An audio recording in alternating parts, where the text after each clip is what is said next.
da dun lo na a Sunday school lo dun lo na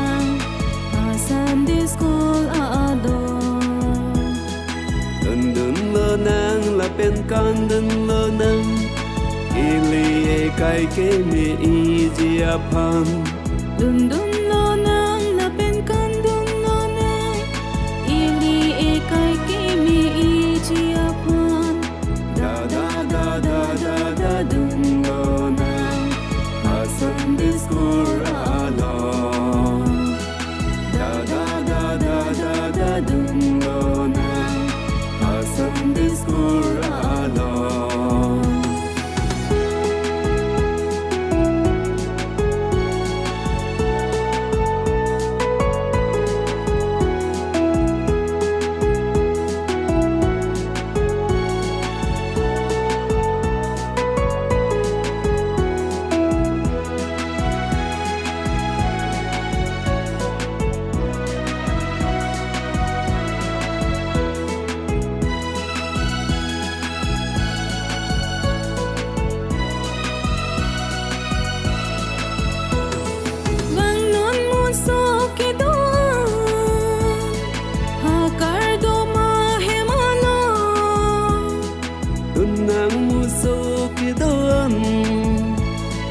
Adak Sunday school along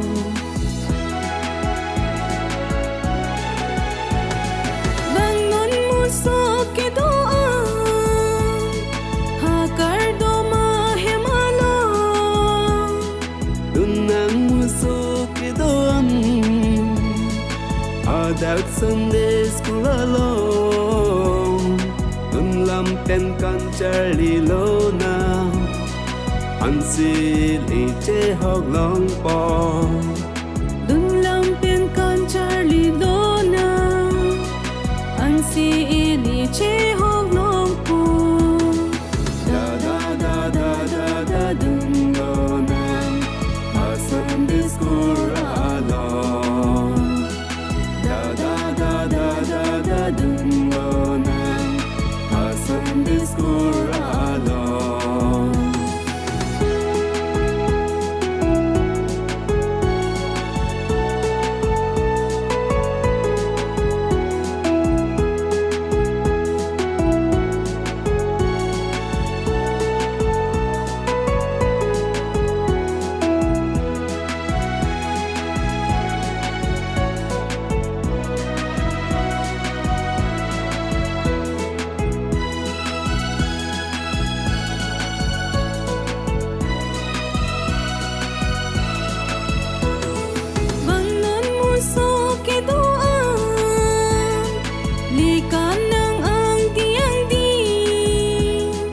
Bang tết non musuh doan Charlie nang ke miasan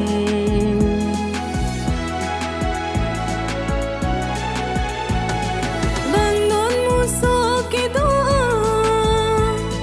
likan nang ang tiang di Bang tết non musuh doan Charlie nang ke miasan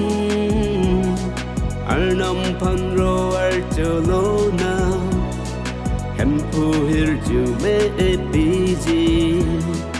Arnam panro arjolona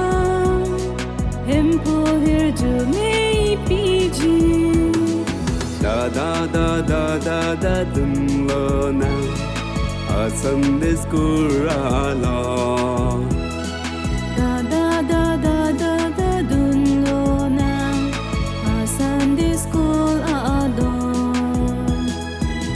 dun lo nang la pen con dun lo nang ili e kai ke mi i ji apan dun